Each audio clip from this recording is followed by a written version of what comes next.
So this pandemic that's happening right now, this is a period of jalal, as our mashayikh tell us. This is a period of the jalali manifestation. Allah subhanahu wa ta'ala is manifesting himself in the majestic way to the world. We've had all of this period of ease. Now we go through a period of difficulty and constriction. And Allah subhanahu wa ta'ala is al-qabid. He's the constrictor. Wal-basit. He's the expander. And so we had a period of expansion. It is in the nature of the world that we have to also have a period of constriction. And if you reflect on the state of your own heart, physically speaking, your physical heart, if your heart is not constricting with enough power to pump the blood to get to all of those little arterioles, we're not just talking about the arteries in your body. It has to go down to the arterioles, those little tiny arteries at the end of your toes. Then you end up with your toes dying off. So if you look at someone with diabetes, for instance, and they have vasculopathy, so their vessels start to basically wither away, and they have heart conditions, they have cardiovascular disease, where the heart is not constricting with enough power to pump the blood to get it all through to the end of your limbs. What ends up happening? You end up with cramping in your legs. You end up with difficulties breathing. You end up with having exercise intolerance, which means not just simply going to the gym, but just walking down the road, that becomes difficult for you. So you actually need your heart to constrict with enough power to pump the blood out. And then you also need it to expand, but to still have some tension. So it's not all expansive to the degree where it starts to dilate your heart. Because if you start to have a dilated heart, then your heart won't be able to constrict again to the degree that it needs to. So even the expansion itself is limited. And that's just at the heart. Al-qabid wal-basit, qabd and bast. It's constricting and it's expanding, constricting and expanding. So our lives are basically a manifestation of that.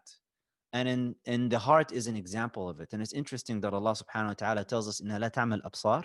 It is not the eyes that go blind. وَلَكِنْ تَعْمَى الْقُلُوبُ الَّتِي فِي الصُّدُورِ. That is the hearts that actually go blind. And here the scholars tell us of tafsir that it's referring obviously to the spiritual heart, but the spiritual heart is intimately connected to our physical heart as well.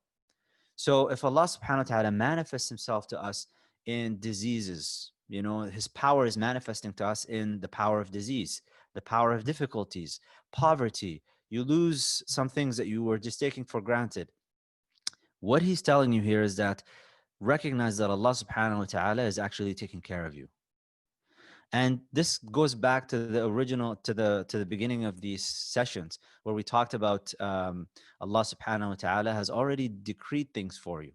So when it comes to your income, it comes to your sustenance, it comes to your how long you're going to live, all of these things have already been pre-established. That is not upon you. None of that stuff is actually to be your concern. Don't worry about where the food is going to come from. You worry about the actions, what you need to do, but that you're going to go hungry and starve to death. If you are going to die, that means that your time here is up and Allah subhanahu wa ta'ala has just written for you that your time is done now. It's over. But you're not going to die because Allah has neglected, for instance, to give you your sustenance. Ta'ala Allahu amma yasifun. So you don't really worry about these things. Do not become preoccupied with regards to your actions if they become minimal now. So he says here that what you need to uphold, and this is from Ibn Ajiba, فَالْتَزِمَ الْأَدَبَ مَعَهُ بِالرِّضَى وَالتَّسْلِيمِ وَقَابِلْهُ بِالْفَرَحِ وَالسُّرُورِ. Adab, comportment, proper decorum with Allah subhanahu wa ta'ala is when he manifests. And here we're talking about things that are outside of, this is not within your means. Things that you're being overcome with something. And there's nothing really you can do about it.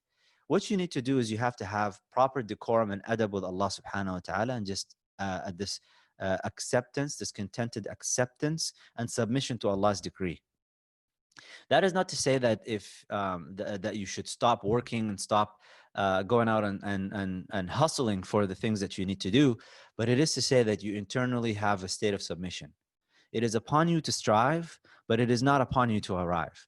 You do the work because you're expected to do the work. The Sharia tells you to do the work, but you recognize that you're not going to arrive out of your own accord, and that in reality, the reason you're doing the work is because this is part of the adab with Allah subhanahu wa ta'ala, the decorum, the comportment, what Allah is expecting of you is to do the work.